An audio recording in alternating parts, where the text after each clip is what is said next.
we all know the quote attributed to Edmund Burke. The only thing necessary for the triumph of evil is that good men do nothing. Czech playwright and eventual first president of post-Soviet Czech Republic, Václav Havel, understood this better than anyone. He wrote several plays in which he defied the communist regime's line. It is my privilege to introduce actor Robert Anthony Peters, with whom I shall interpret Václav Havel's play, Protest. A word.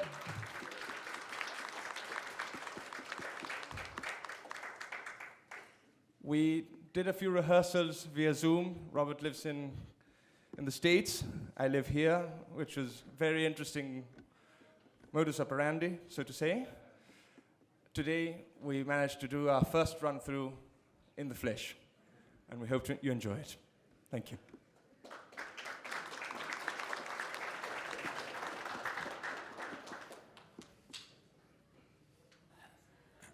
Vaněk, hello! Did you have trouble finding them? Not really. I forgot to mention the flowering magnolias. That's how you know it's my place. Superb, aren't they? Yes. I managed to double their blossoms in less than 3 years compared to the previous owner. Tell me one thing, do you have magnolias at your cottage? No. Oh, you must have them. You know, I'm going to find you 2 quality saplings and I'll go and plant them for you personally. Now, how about some whiskey? Oh, better not. Oh, come on, just a token one, huh?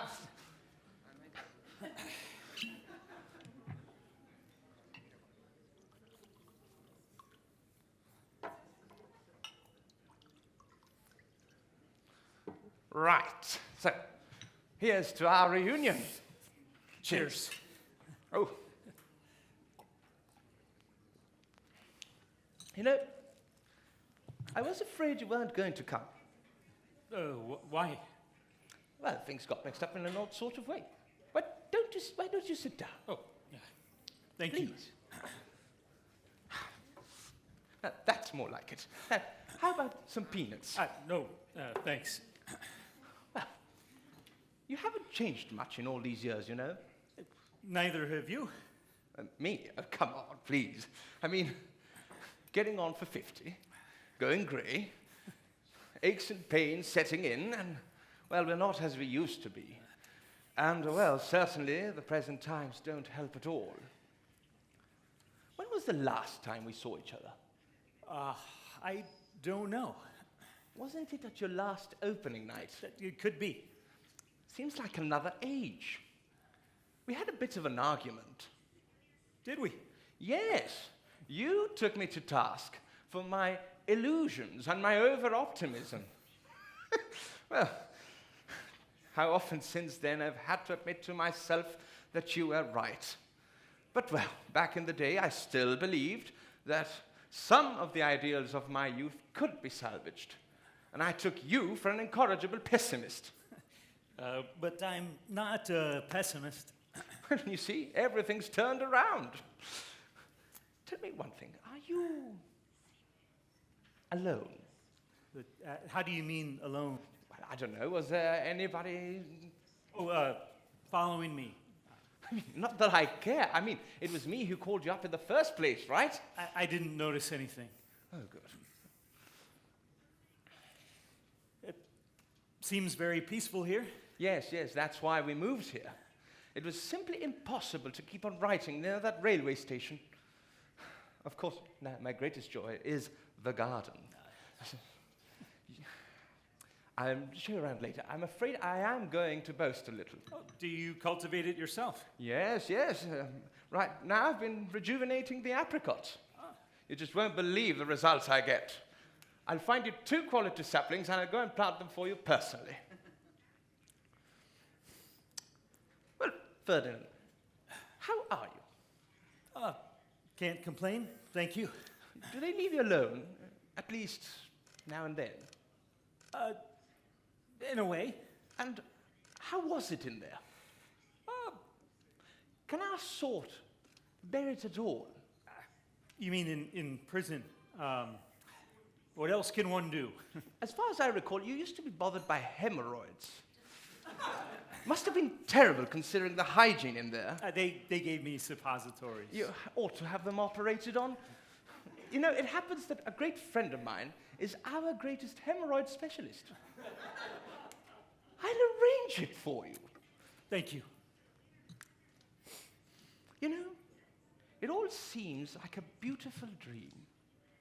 All the exciting opening nights, private views, lectures, meetings, all the endless discussions about literature and art, all the energy, the hopes, activities, the wine bars crowded with friends, the wild booze-ups, the madcap affrays in the small hours, the jolly girls dancing attendance on us.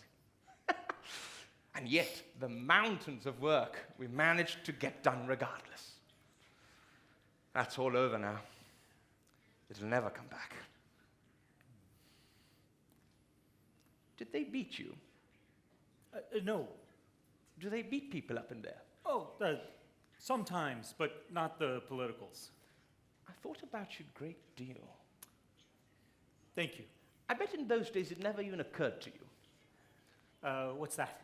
Well, how it'll all end up, I bet not even you thought of that. It's disgusting, Ferdinand. Disgusting. The nation is governed by scum. And the people, can this still be the same nation that not very long ago behaved so magnificently? What have they made of us, old pal? I don't believe things are as black as that. Well, forgive me, Ferdinand, but you don't happen to live in a normal environment. All you do is keep on encouraging and supporting each other. You have no idea the sort of environment I have to put up with. You're lucky you no longer have anything to do with it. It just makes you sick in the stomach. You mean in television? Television, the film studios, yeah, or just you name it. I saw something by you on TV just the other day. Oh, and you can't imagine what an ordeal that was. First, they kept blocking it for over a year. Then, they started changing it around. They changed the entire opening sequence and the whole closing sequence. You just won't believe the trifles they find objectionable these days. It's all about intrigues, sterility, intrigues. Sometimes I just say to myself, wrap it up, old chum. Go hide somewhere, grow apricots. I understand. The thing is, one doesn't know if one has the right to this sort of escape. How about drugs? Did they give you any? No. No dubious injections?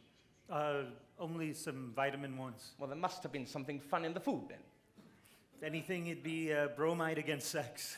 Well, surely they did try to break you down somehow. Well, that's... If you'd rather not talk about it, that's fine with me. In a way, that's the whole point of pre-trial interrogation, to take you down a peg or two. And to make one talk. When they haul me in for questioning, which sooner or later is bound to happen, you know what I'm going to do? What? Simply not answer any of their questions. Refuse to talk to them at all. I think that's by far the best strategy. At least one can be quite sure one didn't say anything one ought not to have said. Well, anyway, it's important to have some steel nerves to keep on doing the things you do. Like what? Well, the writing of protests, petitions, the whole fight for human rights, the things you and your friends keep on doing. I'm not doing all that much, really. Forgive me, Ferdinand. Now, don't be so modest. I follow everything that's going on. I know. Listen, if everyone did what you are doing, the situation would be quite different.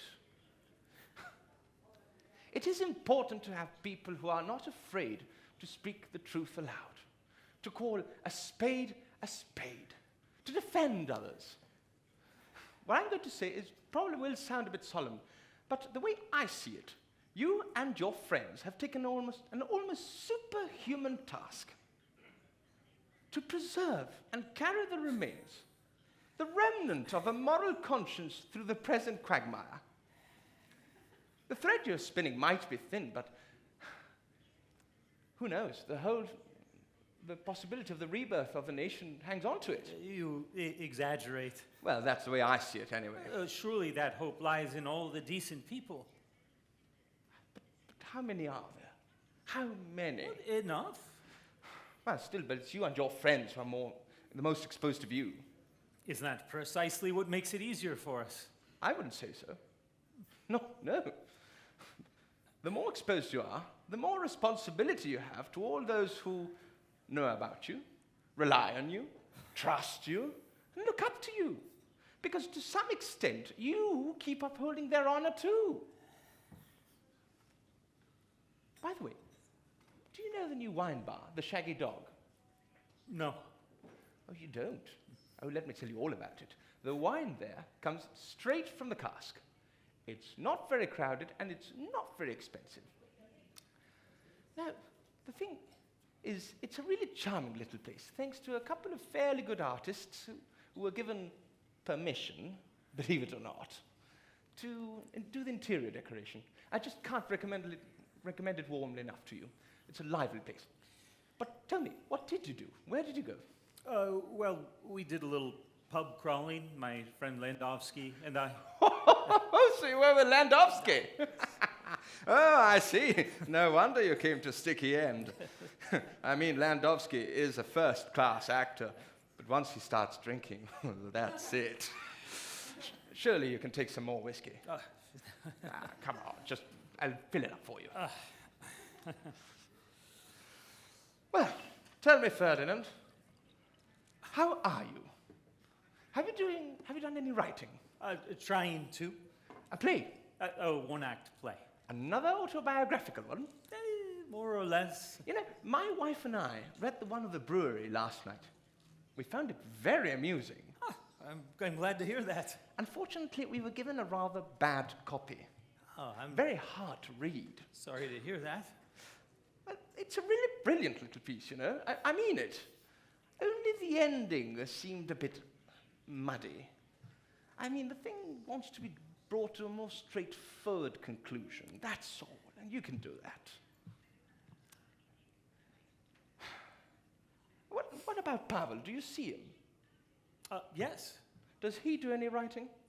Yes, he's just now finishing a one-act as well. It's supposed to be shown together with mine. Pavel? You don't mean to tell me that you two have also teamed up as authors? More or less. Ferdinand, forgive me, but try as I may, I just can't understand it. I don't get it. I simply don't. Are you quite genuine about this little alliance of yours with him?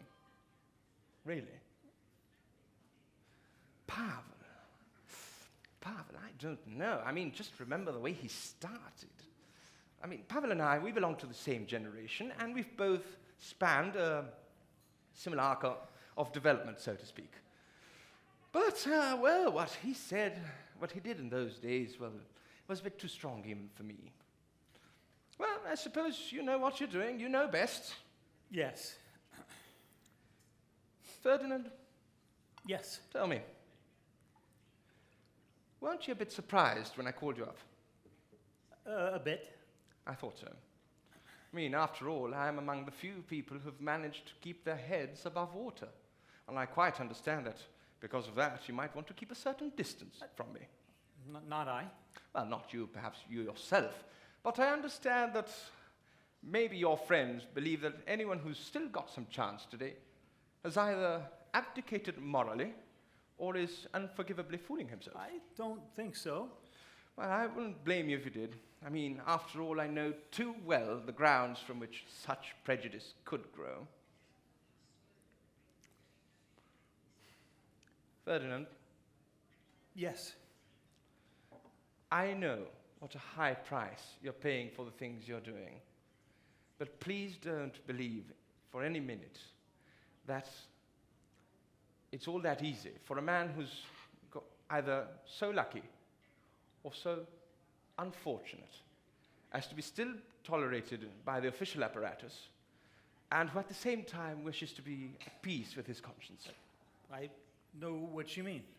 In some respect, it might be even harder for him. I understand. Naturally, I didn't call you to justify myself. I don't think there's any need. I called you because I like you, and I'd be very sorry to see you share the same prejudice which I assume exists among your friends. As far as I know, nobody has ever said anything bad about you. Not even Pavel? No. Right. Ferdinand? Yes. Excuse me.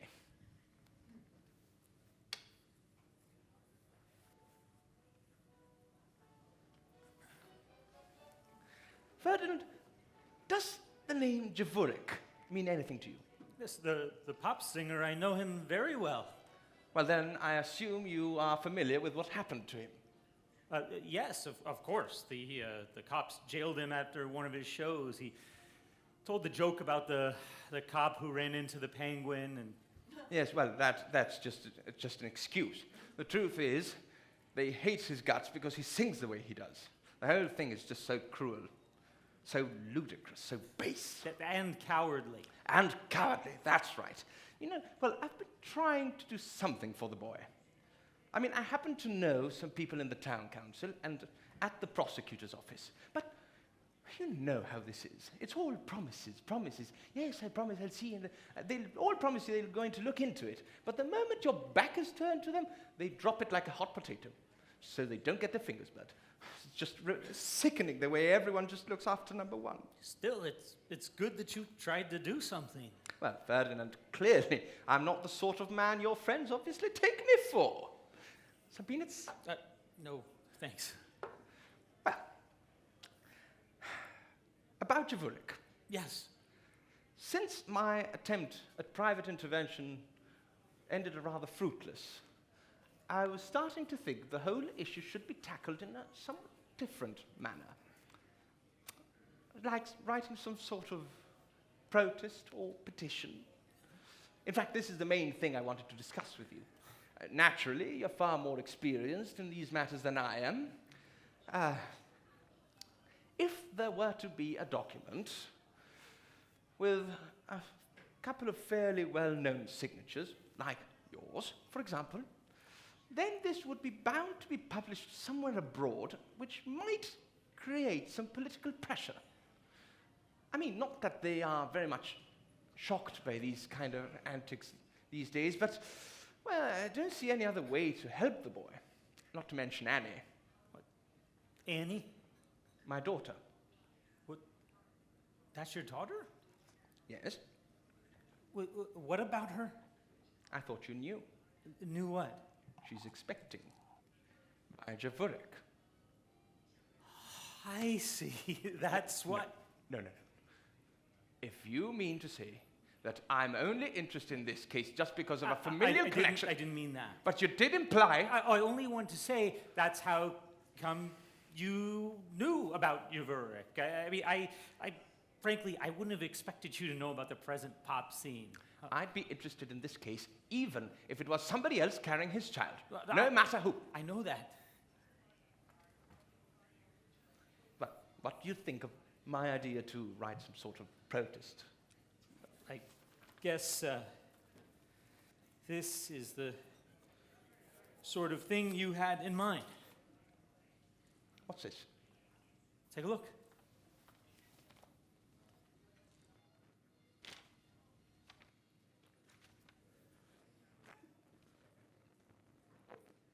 This is magnificent.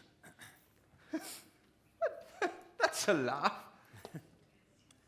Here I was, cudgeling my brains about how to go about it. I finally decided to take the plunge and consult you, and all this time, you had the whole thing wrapped up and ready. I knew I was doing the right thing when I decided to call you. There. The work of exactly what I had in mind. Brief, to the point, fair, yet emphatic. Manifestly the work of a professional. I'd be sweating over it for a whole day and never managed to get anything as remotely good as this done. Let me tell you, Ferdinand, just once again, how much I admire you. Your capacity, your knack to express the fundamental issues, while at the same time avoiding all the needless abuse, is just indeed rare among our kind. Come on, you don't really mean that. Anyway, it's always good to know that there's someone one can turn to and rely on in cases such as this. But that's only natural, isn't it? You may seem to think so, but actually, no. No. In the circles I have to move, these things aren't in the least natural. In fact, the situation would be quite the opposite. You see, when a man gets into trouble, in the circles I move at least, when a man gets into trouble, everyone around him drops him as soon as they can. And out of fear for their own positions, they try to convince all and sundry that they knew everything about him from the start. They had his number. They knew about him.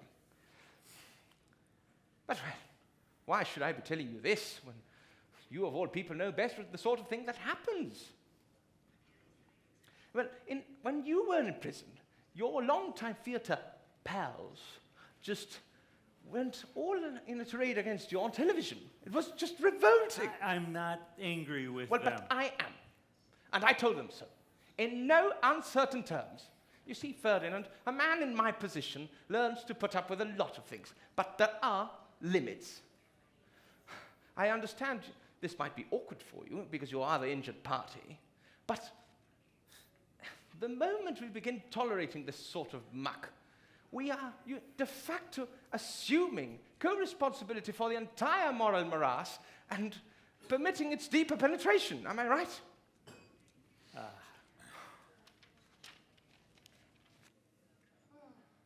Good.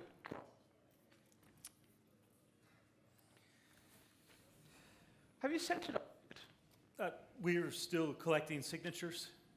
And how many have you got so far? About 50. 50? 50, not bad, not bad. Well, I suppose it just missed the boat, that's all. But you haven't. But surely it's in hand to be published, right? Yes, but it's still open. I mean, you should really wrap it up. I mean, don't give it to any of the agencies. They'll only print a measly little news item, which is bound to be overlooked. Better get handed to the big European papers. That way, the whole text gets published, including all the signatures. I know. Do they know about it? Oh, you mean the police? Yes. No, I don't think so. Probably not. Well, all the more reason to wrap it up already. Otherwise, they'll get wind of it and they'll try and find a way to stop you. Now, how about a look at the garden? Oh, Mr. Staněk, Yes. we'd like to send it off tomorrow. What? The protest. Excellent. The sooner the better. So that there's still time today if you... Today, what you should be thinking of is of getting some sleep. Remember, you've got a hell of a hangover, and tomorrow's going to be a tough day for you. I know. All I was going to say was... And the one thing I'd recommend, too, is that you get back home and disconnect the phone. Else Landowski will ring you, and who knows where you'll end up. Yes, I know. There's only a few signatures left, and it won't take long. All I was going to say, I mean, don't you think it would be helpful? I mean, it would be sensational. After all, practically everybody's read your crash. But Ferdinand, that was 15 years ago. But it still hasn't been forgotten. What do you mean, sensational? I'm sorry. I had the impression that you might like to... What? Participate? Participate? You mean this? Is this what you're talking about? Yes. You mean I'm sorry. I just had the impression... Well, that's a laugh. What's a laugh? Well, you must admit it is quite absurd, right? I mean, I contact you for helping the case of Javorek. You come over with a whole text produced, one that's furnished with 50 signatures. I'm bowled over like a little child, can't believe my eyes and ears. I worry about them finding ways to stop you, and all this time, it has never occurred to me to do the one simple thing I ought to have done in the first place. Sign the document myself. You must admit it is quite absurd. Tell me, Ferdinand, don't you think this is a terrifying testimony to the situation in which we've been brought to? I mean, I know what I'm going to say is rubbish, but I used to think that the writing of protests and petitions was more the business of local specialists. No, professionals in solidarity, no, dissidents, that's the word. And the rest of us, when we want to do something for ordinary human decency, just reach out to you as if you were some sort of service establishment for moral matters. What I'm trying to say is, we are here to keep our mouths shut and be rewarded with relative peace and quiet, while you are here to speak out for the rest of us and be rewarded with blows on earth and peace and glory in the heavens. It's perverse. It is. And they've managed to bring it to such a point that they've managed to make a decent and intelligent fellow, like, if you will excuse me, I still believe I am, a decent and intelligent fellow, and who's more or less ready to accept the situation and take it all for granted as if it was something normal, perfectly natural. It's sickening, the depths we've reached. It's just sickening. Makes one puke, don't you think? Well, Can our nation come back from this? it's hard to say. I think it's very clear, in theory, at least, what we should do. Everyone should start with himself. But, however, is this nation populated only by Vaněks? No, absolutely not. Where is it? What? The list of signatures. Oh, Mr. Staněk, Yes. forgive me, but I'm sorry, I kind of have a funny feeling now. What funny feeling? I don't know. I feel that perhaps it wasn't quite fair from me. What are you talking about? What I did, it was a bit of a con trick in a way. What are you saying, man? I mean, first I let you talk, and then I ask for your signature when you're sort of committed by what you'd said before. Are you suggesting that if I had known that you were collecting signatures for Javorek, I wouldn't have started talking about him in the first place? No, that's not what I mean. You're angry that I didn't organize the whole thing myself? No, that's not it. Then what is it then? Well, it seems to me it would have been quite a different matter if I'd come to you right away and asked for your signatures, because then you would have had a choice. And why didn't you come to me straight in the first place? Well, I was thinking that in your position... So now it's become quite clear what you really think of me. You think that because some of my pieces get shown around on television every now and then, I am incapable of the simplest act of charity. Is that it? You misunderstand me. No, Listen. Listen, Ferdinand. If I've willy-nilly gotten used to the idea that common decency and morality are the domain of dissidents, then you've willy-nilly gotten used to the idea as well. It never occurred to you the possibility that I might be that some things are far more valuable to me than my present position. Well, suppose I wanted to be a free man.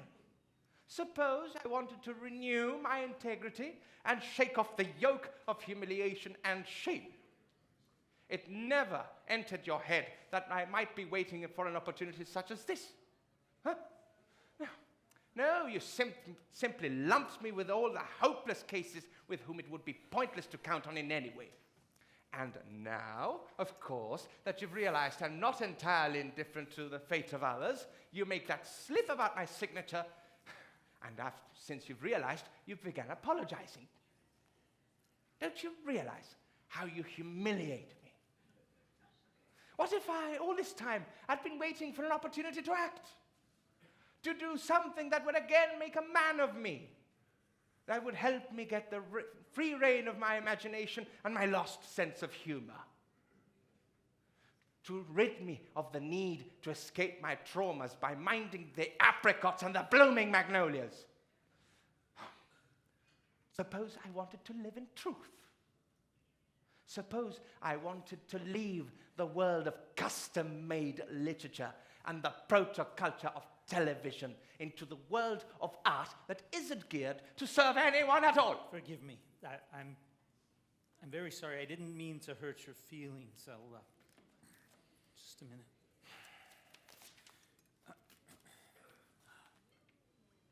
Thank you.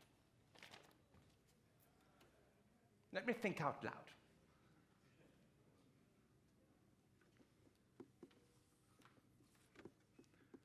I believe I've already covered the main points concerning the subjective side of the matter.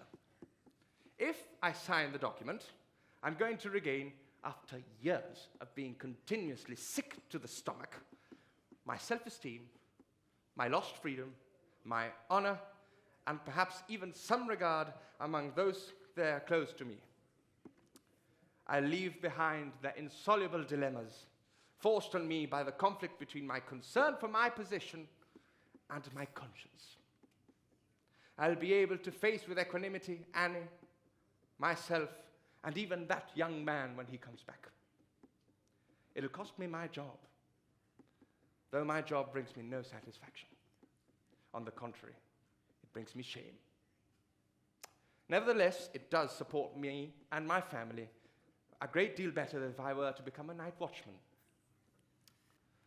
It's more than likely that my son will not be permitted to continue his studies.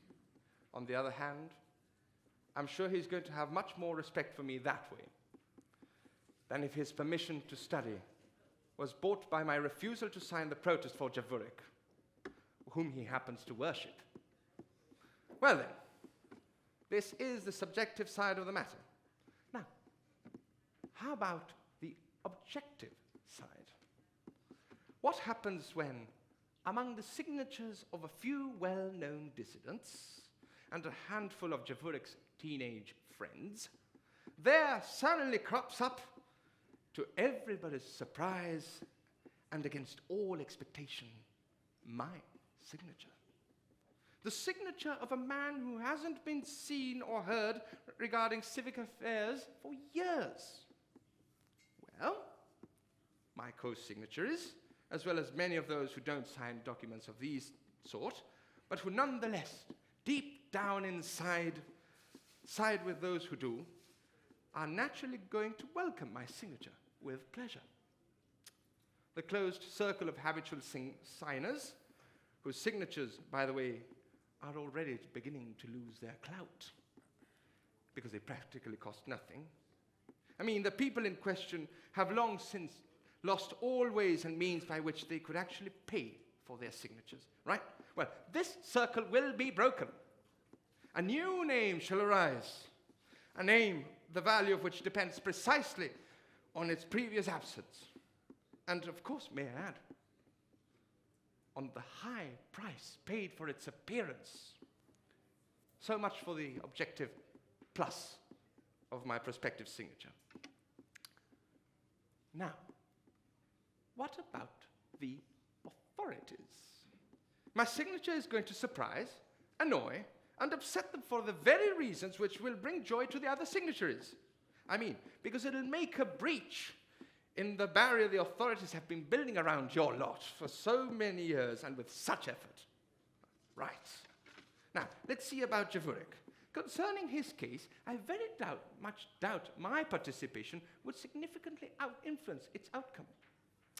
And if so, I'm afraid it's more than likely going to have a negative effect. The authorities will be anxious to prove they haven't been panicked. They'll want to show that a surprise of this sort cannot disrupt them. Which brings me to the consideration of what are they going to do to me. Surely, my signature is bound to have much more significant influence on what happens in my case. No doubt they're going to punish me far more cruelly than any of you. The point that my punishment will serve them as a warning signal to all those who might be tempted to follow my example in the future, to choose freedom and thus swell the ranks of the dissidents. You may be sure they'll want to show them what the score is, right? The thing is, well, let's face it, they're no longer worried all that much about dissident activities in the first place, within the established confines of the ghetto. In some respects, they seem to even prod you around every now and then. But what they're really afraid of is actually the semblance of a crack in those walls they've built around you. So they want to exercise the bogey of a prospective epidemic of dissent by an exemplary discipline and punishment of myself. They want to nip it in the bud, that's all. The last question I've got to ask myself is this. What sort of reaction to my signature can one expect amongst those who, in one way or another, have followed what you might call the path of accommodation? I mean people who are, or ought to be, our main concern. Because I'm sure you'll agree with this. Our hope for the future depends above all on whether or not it will be possible to awake them from their slumber and to enlist them to take an active part in civic affairs. Well, I'm afraid my signature is going to be received with absolute resentment from all these people. You know why? Because as a matter of fact, these people secretly hate the dissidents. They've become their bad conscience, their living reproach. That's how they see the dissidents. And at the same time, they envy them their honor and their inner freedom, values which they themselves were denied by fate. This is why they never miss an opportunity to smear the dissidents. And precisely this opportunity is going to be offered to them by my signature. They're going to spread nasty rumors about you and your friends. They're going to say that you have nothing more to lose. You who have long since landed at the bottom of the heap, and what's more, managed yourselves to make yourselves quite comfortable in there. Now you're going to try and drag down to your level an unfortunate man. A man who's so far been able to stay above the salt line. You're dragging him down, irresponsible as you are, without the slightest compunction, just for your own whim, just because you wish to irritate the authorities, by creating a false impression that your ranks are being swelled. What do you care about him losing his job? Doesn't matter, does it? Or do you mean to suggest you'll find him a job down the line in the dump in which you yourselves exist? What? No, Ferdinand, I'm sorry. I'm afraid I'm much too familiar with the way these people think. After all, I've got to live among them, day in, day out. I know precisely what they're going to say. They'll say, I am your victim, shamelessly abused, misguided, led astray by your cynical appeal to my humanity. They'll say that in your ruthlessness, you didn't even shrink from even making use of my personal relationship to Javorek. And you know what? they're going to say that all the humane ideals you are constantly proclaiming have been tarnished by your treatment of me. That's the sort of reasoning one can expect from these people. And I'm sure I don't need to tell you that the government and the authorities are bound to support this interpretation and fan the coals as much as they can. There are others, of course, somewhat more intelligent perhaps. These people might say that the extraordinary appearance of my signature among yours is actually counterproductive. That it concentrates everybody's attention on my signature and away from the main issue concerning Javorek. They'll say it put the whole protest in jeopardy because one can't help asking oneself, what was the purpose of this? To help Javorek or to parade a newborn dissident? I wouldn't be at all surprised if someone were to say, as a matter of fact, that Javorek was victimized by you and your friends. It might be suggested his personal tragedy only served to help further your ideas, which are far removed from the fate of the unfortunate man, by the way. Furthermore, it'll be pointed out that by getting my signature, you managed to dislodge me from the one field I might be able to help in. Namely, backstage diplomacy, private intervention, where I've been so far been able to maneuver and where I might have proven infinitely far more useful to help Javorek. I do hope you understand me, Ferdinand. I don't wish to exaggerate the importance of these opinions, nor am I prepared to become their slave. On the other hand, it seems to be in the interests of our case for me to take them into account.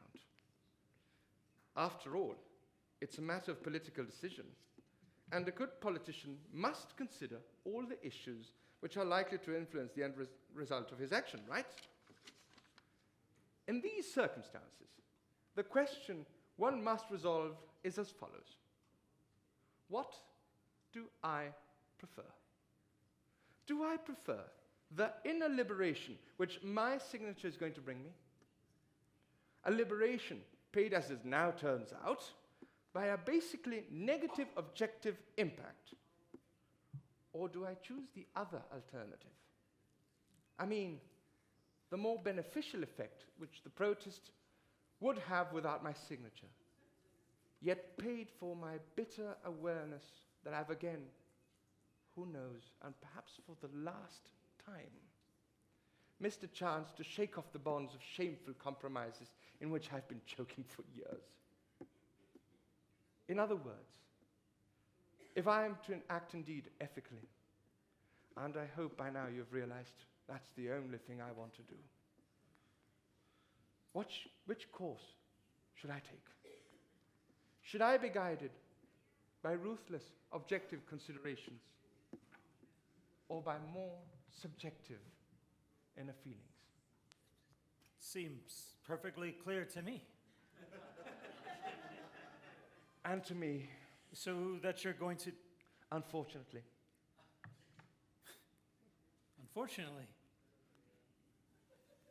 You thought I was... Forgive me. Perhaps I didn't quite understand. I really... Never mind. I believe... Yeah, I know.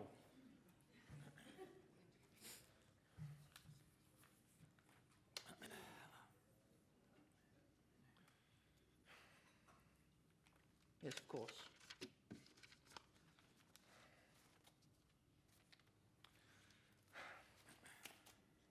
Are you angry? No. You don't agree, though? No, I respect your reasoning. But what do you think? What should I think? I think it's pretty clear. Is it? You thought that when I saw the list of signatures, I did indeed get the wind up. I don't. I can see you do. I assure you. Why don't you level with me? Don't you realize that your benevolent hypocrisy is worse than if you gave it to me straight? I mean, or am I just not even worthy of your comment anymore? I told you, didn't I? I respect your reasoning. I know what's behind your so-called respect. What is? A feeling of moral superiority. Oh, you're wrong.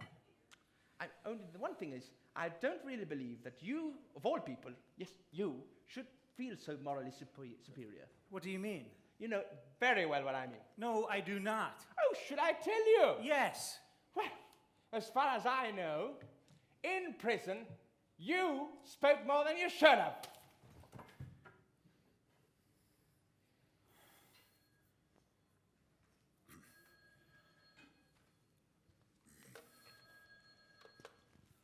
Hello?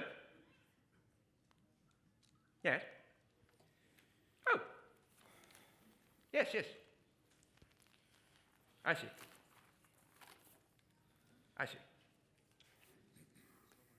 Okay, yes. Absolutely.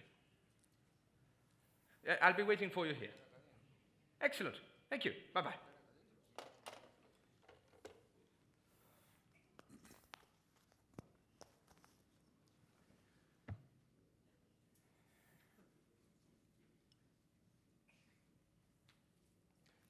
You could take it down and burn it in the furnace downstairs.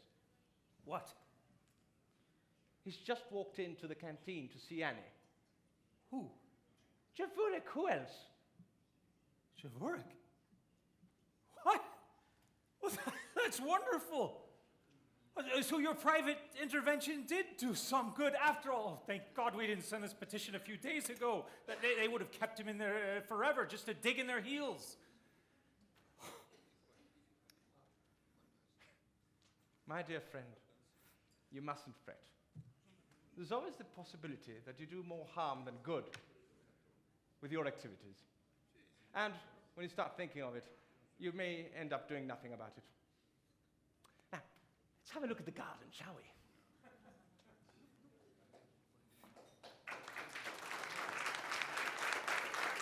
Thank you. Should we go up and do it now? There we go. Okay.